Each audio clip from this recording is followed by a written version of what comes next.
And let's get right out to our Brian Sullivan, who is live at the TSMC plant in Arizona, where they are starting work on a new semi-manufacturing facility. And he joins us now early, I should add, everyone, with a very special guest. Hi, Brian.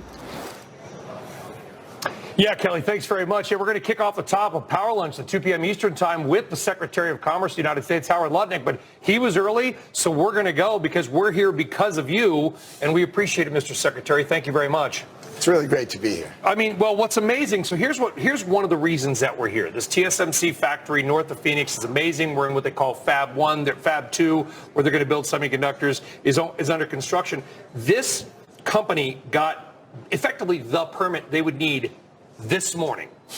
They're already, I don't know if you guys can see out there, there's construction equipment behind us. So in a couple of hours, they've already started construction after receiving the permit to begin construction.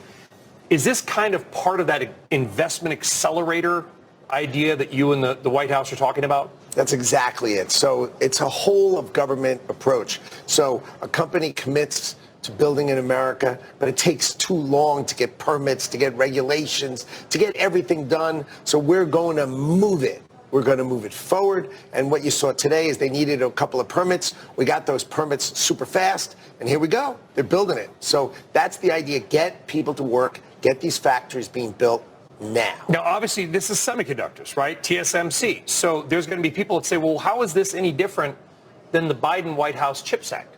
Oh, well, the difference was the Biden White House CHIPS Act gave this company, which is $1 trillion company, $6 billion to build $60 billion worth of factories right here. It was matching funds effectively. Well, 10%. Yeah, 10%. Right. And we convinced the company, the Taiwan Semiconductor Manufacturing Corporation, TSMC, to build another $100 billion.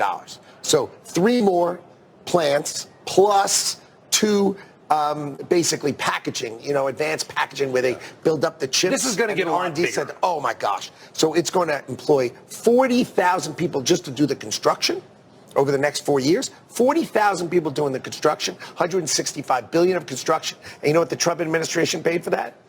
0. It's tariffs that brought that in. So 40,000 construction employees and then 20,000 full-time employees here for the far distant future as we bring semiconductors here. This is the point of the Trump tariff model, which is bring advanced construction to America. Fair enough, but this building already exists. I mean, that building is almost done. Yes, they're starting this one.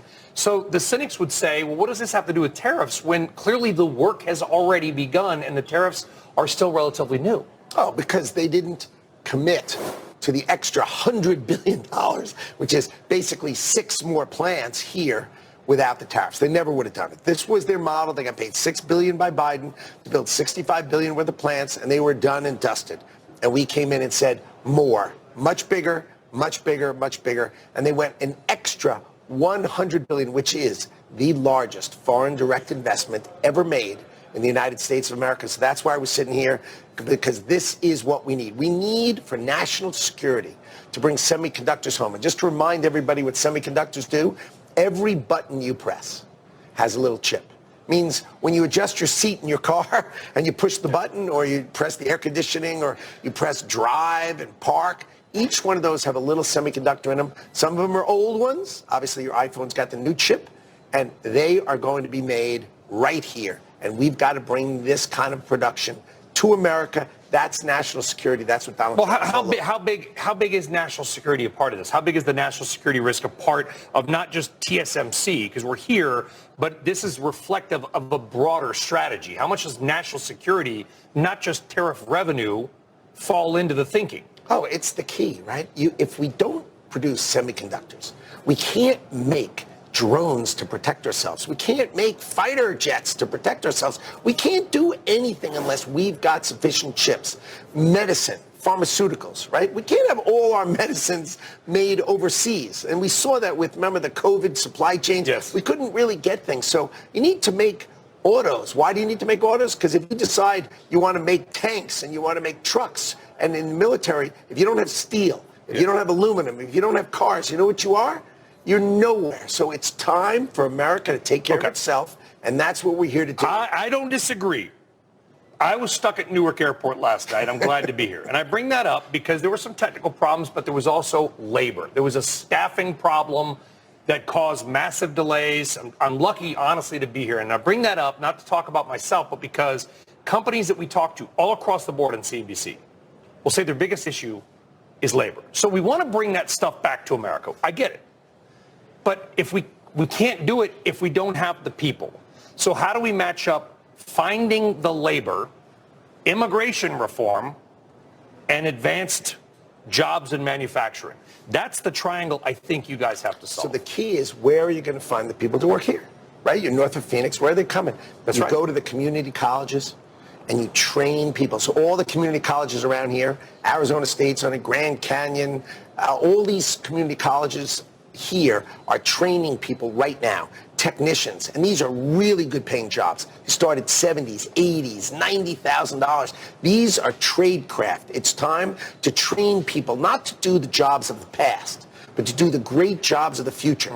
You know, this is the new model where you work in these kind of plants for the rest of your life, and your kids work here and your grandkids work here. You know, we let the auto plants go overseas. Right now, you should see an auto plant. It's highly automated, but the people, the 4,000 or 5,000 people who work there, they are trained to take care of those robotic arms. They're trained to keep the air conditioning You're system. taking a lot of guff about a robot comment.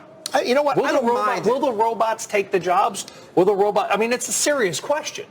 We're right? going to go look through this plant, and what you're going to see is a highly automated plant that employs 3,000 people per plant, right? You got to remember, these plants, all these automated arms and stuff, they need to be fixed. They all need a technician to fix them. They need the air conditioning system to build them, whatever. Right, all of these things. This is trade craft. This is high school educated, great jobs that start in 80s and 90,000s and go up to 150 to $200,000. This is the future of American manufacturing. It is not, as the joke online, you know, like Americans work in the sewing machine. Oh, come on. We are going to drive the high value, high performance jobs to America. And of course, the rest of the world is going to make the low value things and sell it to us inexpensively. Of course, that's the model. People just don't want to listen to the truth, no matter how many times we say it.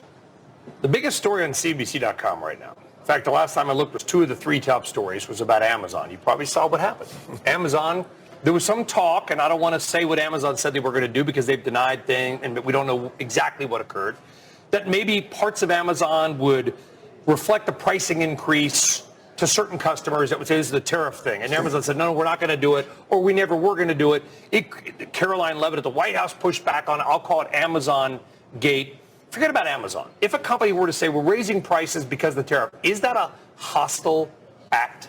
I think if you go out of your way to try to make it seem like your price has changed when it's nonsense, okay? A 10% tariff. Why is that nonsense? Because a 10% tariff is not going to change virtually any price. The only price it would change would be a product that we don't make here, like a mango. You know, if we don't have mangoes here and we charge 10%. Hopefully nobody's making mangoes. Right, yes, you're correct. Or cocoa. Right? We don't grow cocoa in America. So, but what you're going to see is you're going to see us relentlessly do trade deals everywhere in the world. And when we do a trade deal with that country, we're going to say cocoa does not have a tariff. Right? Because this is the smart way that Donald Trump is doing it. He understands if you make a deal with a country and you give them the parts that they want and they need, they're going to open their market. Let us sell soybeans there. Let us sell, you know, people won't let us sell chicken. They won't let us sell beef. It's all nonsense. So we open their markets. Think about this. We have a $1.2 trillion trade deficit. That means we're buying extra stuff from other people in the world. If we cut that 25%, that's 1% of GDP growth in America. $300 billion grows America 1% for the rest of our lives. This is how you get employment. This is how you get better jobs. Donald Trump understands it. He's on it and he's driving it. And no one's ever done it before. And I tell you, the power of this, you're going to see each country is going to say we're selling an extra 10 billion, 20 billion, 30 billion. It's going to be amazing. When do we get the deals? Right before we went live, there was a segment on about India and your colleague, Treasury, Scott Bessent, was saying we're close to a deal. The Japanese came into D.C., kind of left empty-handed. When do we get that big headline, Mr. Secretary, where there is a firm deal? Because you're a markets guy. I don't need to tell you this. If we get a headline that we've signed some deal with China and whatever, you know the markets are going to rip. So, or actually, I should say that. Would you say that? Well, Treasury Secretary Bessent is focused on China. That's his portfolio. He's got to get something done with China. And my portfolio is the rest of the world's trade deals. So they are That's coming. a big portfolio. Oh, it's the greatest thing because we have every country in the world, just like Donald Trump has said, who wants to do a deal with us. Now, here's the point. I have a deal. Done. But I need to wait for their prime minister and their parliament to give its approval, which I expect country? Shortly. Well, I'm not going to tell you what country. Let the president. It's just you and me here, and a couple million people hopefully I'll watching. let the president decide. So, and then there are country after country where we're just working through the details. But you have to remember, they have prime ministers, they have parliament, they have to work through their process. But all of these are going to be coming, and what they're going to be is they're going to be incredibly smart, incredibly thoughtful. They're going to unleash the ability for us to export to them to grow. And they are going to also protect our industry so we can grow. And I think our GDP is going to pop from there. Remember, if we grow our 1% GDP here or 2%, if we cut our trade deficit in half, that's 2% GDP. And then you take the money, right, and you take the growth in America. And how about this? But is that these factories, wait a minute, these factories, right? Think of it, if you have $4 trillion in people building, and let's say normally people would build $1 trillion in America anyway, $1.5 trillion. So you'd say $2.5 trillion, right? That's 2 points of GDP on these factory workers. No one is adding up the numbers that Donald Trump is going to produce the greatest growth of the domestic economy ever seen. And that's, I just want people to take out a calculator. You know, it comes free in your iPhone. Take out your calculator. We do just under 30 trillion. When are we going to GDP. make the iPhone here? When we're going to make the iPhone? Yeah, when not designed in California, made in California. Is that going to happen? Well, what if Apple said, okay, we're going to build it in California, Mr. Sullivan, but now your iPhone, which was $1,100, going to be $2,000. No way. Apple's not a hostile company. No, right? no. So think about it this way. What Apple said is they're going to spend $500 billion building everything that they make except for their consumer small products. Right? They're going to do all their AI, all their supercomputers, everything they do in scale, they're going to build in America for $500 billion. So I talked to Tim Cook the other day. I said, when are you going to bring the iPhone? Right? When are you going to bring the iPhone? He said, I need to have the robotic arms, right, do it at a scale and a precision that I could bring it here. And the day I see that available, it's coming here because I don't like to employ all these people foreign. That's my biggest risk. What if in China there was a strike? Or another social pandemic, another pandemic. Right, and all of a sudden I lose it. So he wants to build it here. He's going to build it here. And Americans are going to be the technicians who drive those factories. They're not going to be the ones screwing it in. People just take my statements out of context. Americans are going to work in factories just like this on great high-paying jobs. They're going to be trained as technicians, and they're going to have the new industrial revolution. Let's call it the AI industrial revolution. And this is going to give them great jobs, and their children are going to have these great jobs. And we're going to go back to the society we knew, but with factories that look like this, extraordinary factories. You're a markets guy. You made your billions, Cantor Fitzgerald, in markets. Also an inventor, by the way, apparently with like 400 patents to your name. But that's and you actually run the patent office, so it's a little bit of a different. It's cool. Yeah, it is. It is. I'd like to get more into patents, and maybe we'll talk about whether we should take a slice of that patent fee. I think you've kind of floated that idea. I agree with that. But let me ask you this: as a markets guy, you know what's happened. Wall Street is nervous about this plan, and you talked about pulling out your calculator, running the math. A lot of the numbers are like, well, we're going to cut GDP growth, right? Goldman Sachs, others raising their recession risk. Markets go down. Are they getting it wrong? Yes. Why? They're getting it wrong because they're not looking at the big picture. The big what are we picture missing? is, help us understand what we're missing. If you do a trade deal with a country and they say, all right, I'm going to open my market for $15 billion, okay, which is not big at all. It's small. And you do it 20 times. That's $300 billion. That's 1% of GDP. Go ask Goldman Sachs. If they do 20 deals and they do $300 billion of GDP growth, right? So instead of having a $1.2 trillion trade deficit, we only have a $900 billion trade deficit. Still terrible, right? And we have 1% GDP growth, and they have $4 trillion in factories built in America, right? Isn't that another point of GDP growth? Isn't that 2 points of GDP growth? These are smart people. Some of the smartest people in the world. What are they getting? They're clearly getting something wrong. They're going to watch Brian interview Secretary Lutnick, and then now they're going to get the joke. They're going to Finally, they're going to understand that the purpose of trade deals is to drive our ability to export. We have been ripped off, as the president says, of our ability to export. They have blocked us at the door. Why does everybody sell us stuff? Why can Japanese sell us cars? And Koreans sell us cars? And Germans sell us cars? And we can't sell cars there. You know what that means? That means our plants here are not exporting the way they should.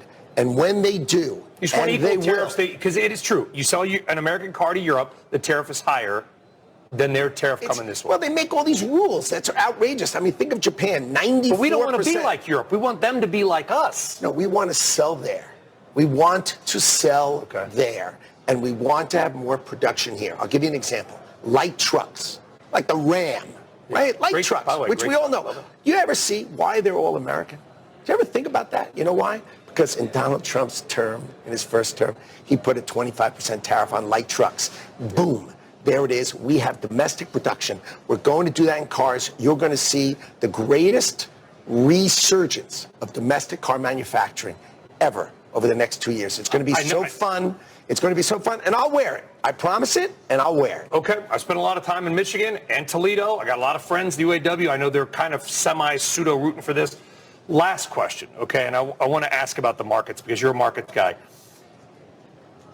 You're probably not going to go into the Jay Powell Trump thing. I get it. Interest rates. No, you're not. You're like, you're looking at me like, are you insane right now? And yes, I sort of am, but it's fine. But how about this? Over the last month, we've seen drops of magnitudes and rises that we've never seen before, right? The NASDAQ was up 12% one day. It's only happened one other time. Fell 9% one day. The volatility's been out of control. And there's like this idea that the Fed or the Treasury is always going to be there to bail out the markets. I've been doing this a long time, all right? Which I think, do you think that encourages Wall Street hedge funds to take on unnecessary risk? So, because they think they've got like the Fed put, whatever, so that when we do see negative headlines or something the market perceives as negative, that we see these outsized drops, which frustrate our audience of just retail investors, mom and pop, because Wall Street gets bailed out. My answer is this. Do you think that the Treasury and the Fed, not you guys necessarily, encourage excess risk-taking in the market? No. I think the president is focused not on the markets, okay? He's just not focused on the markets. I thought he's the stock market president. Well, you know what? That may have been whatever it was in the first term. This term, he's trying to reset global trade. It's hard to do. It takes strength. But he is going to protect the American economy. He is going to be the greatest economic driver, okay? If Scott Bessent can work it out with China, which I hope to gosh he can, right? Are you friends with the world? Are you friends with Scott Bessent? Of course. Smart and capable person, and I'm relying on him, as we all are, to get a deal done with China, right? But he's relying on us to get our deals done with the rest of the world, and we are going to. We're going to drive economic growth. Okay? And that is what's going to drive America. You're going to see us protect and grow American industry, but you're going to watch us export cars that are built in America, and you're going to sit there and go, wow, I guess he was right. And you're going to see it, and you're going to talk to them all on your show. Okay, it's on. Have them on the show. Okay. And they will say, it's coming, and they're going to build it, and they're going to come, and they're going to hire the auto workers. Go ask the UAW how they feel today. I will. I have. Today. I've spent actual time with them, and we're going to leave it. We're going to wrap it. I'll go, and Jim Farley and Mary Barra, if you're out there, we're happy to come anytime to Detroit. They've got the bulldozers already working a couple hours after getting the permits, which I think exemplifies that idea. 40,000 construction employees. 40,000 construction they're walking around here, by the way. People just don't understand the scale of the construction the president talks about. Well, think about that as GDP. Why don't they add that in? Because they're just fake news. Sorry. I'm here. I'm very, very real, by the way. And so it seemed, and this was live. And then this is real, This was live. And that's live, too. And that's live, too. And they're live. And 100 billion more is coming as far as the eye can see. As far as it was right a mountain. Here. I got to do something with that mountain. And this, by the way, is America. And we're building high-tech manufacturing in America, just like Donald Trump said. We're going to go tour it. We're going to say goodbye. We're going to wrap up now. Mr. Secretary of Commerce, Howard Lutnick, a real pleasure. I appreciate you sitting down with CNBC in real life. Howard Lutnick, Secretary of Commerce for the United States. Kelly, back to you. Brian, are you going to stick around, or is this it? We have to say, because you and me are just getting started here. Yeah, I think you should try to stick around. That was a great interview. Yeah, I'm happy to sit. I think I'm going to go off with him and look around at some stuff and then come back. I'm not really sure. We'll have some fun, though. You can tell him that stocks are at session highs after that interview, even as he said that the president isn't focused on the stock market.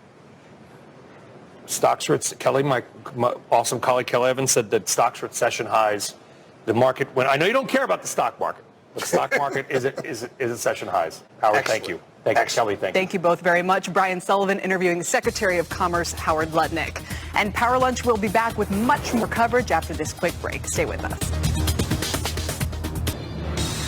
Welcome to Power Lunch. I'm Kelly Evans. And as you just saw before the break, Brian Sullivan is coming off a huge interview with Commerce Secretary Howard Lutnick. We'll recap the headlines for you shortly. But let's get a quick state of play on the markets, with stocks soaring to session highs in the wake of that interview as well. The Dow's up 377 points. The S&P's up about 0.75%. And both the Dow and S&P have now been higher for 5 straight sessions. Now, quick comment on that, as we heard from the Commerce Secretary. He offered some color on tariffs and so forth. He said that he told Brian one trade deal is reached with a country, but he wouldn't name them. And he says they're awaiting approval from the other country before announcing it. I went on, of course, to say that the president is not as focused on the stock market this term as he was in the first term. But we've, I think, already come to that conclusion.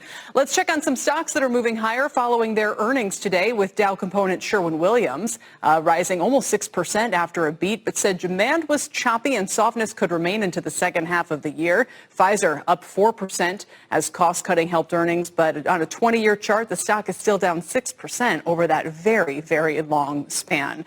We're also seeing a big drop in shares of Brinker, the chain behind Chili's. They saw strong sales and better than expected earnings, but we're seeing some profit taking as the shares are nearly triple over the past year, even with today's decline. There's Brinker down about 13%. Let's bring in Megan Casella from Washington for some more reaction to that interview with Commerce Secretary Lutnick, which could, Megan, be contributing to this leg higher in the market. Absolutely, Kelly. In listening to that interview and watching the market, what I noticed was what you just highlighted there, that the secretary said there is a trade deal that he has done. They're just waiting for the other country to approve it, and then they can announce it. And of course, he didn't want to say which country, but from reading the tea leaves and from everything we've heard from the administration recently, India, South Korea, and Japan, they've repeatedly been saying, are sort of at the top of the list in terms of making the most progress. It's possible, it's very possible, they've sort of been setting themselves up to potentially announce a deal this week, when they're, of course, celebrating the president's 100 days. So we think that was an indication from the secretary that they're very close to that. They are hoping to announce it this week. He went on to say, with country after country, they're just working through the details. And then he said, all of these deals are going to be smart and thoughtful, but they're also going to protect our industry. And he says he thinks GDP will pop from there. I think, to me, that might be what's pushing up the markets to session highs right now. The other piece, Kelly, of that interview that I found most interesting, and this gets into a little bit of palace intrigue here, is how the Commerce Secretary said a couple of times in that interview that it's the Treasury Secretary, Scott Bessent, who's in charge of the China negotiations. Lutnick said that he was in charge of pretty much everyone else throughout the world, but that he was counting on Scott Bessent to strike a deal with China. I've been listening to Bessent give several interviews, Kelly, over the last 72 hours or so. He's repeatedly been asked about those talks with China, and he's repeatedly said he doesn't know if the president has spoken with Chinese President Xi, that he spoke with his Chinese counterparts last week, but not about trade. And he was the one who said this morning that with 17 of 18 trading partners, things are moving forward, but he was putting China to the side. So clearly there, not a lot of movement on China, even as the Commerce Secretary says that Bessent is the one to talk to about all of it. Kelly? Great point. Megan, thank you very much. We appreciate it. And by the way, the president is now heading off to Michigan. Is that right? There's been some, how shall we say, speculation in the markets that as he turns into more rally mode, could we hear the kind of rhetoric that actually tends to spook the market about tariffs and so forth once again?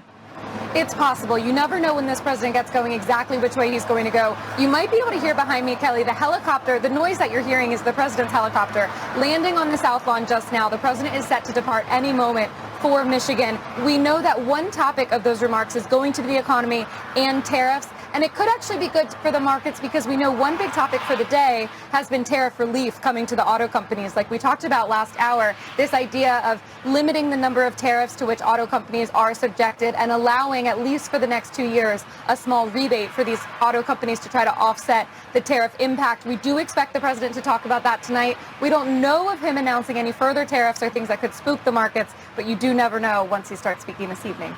All right, Megan, for now, thanks, Megan Casella. And let's turn to the markets at session highs with the Dow briefly up more than 400 points. Getting a boost here when Commerce Secretary Lutnick told Brian Sullivan just now that he has struck a trade deal with an unnamed country. It's just waiting for that country to give its legislative approval. And it all comes as we'll get more earnings after the bell from the likes of Visa, Starbucks, and Mondelez.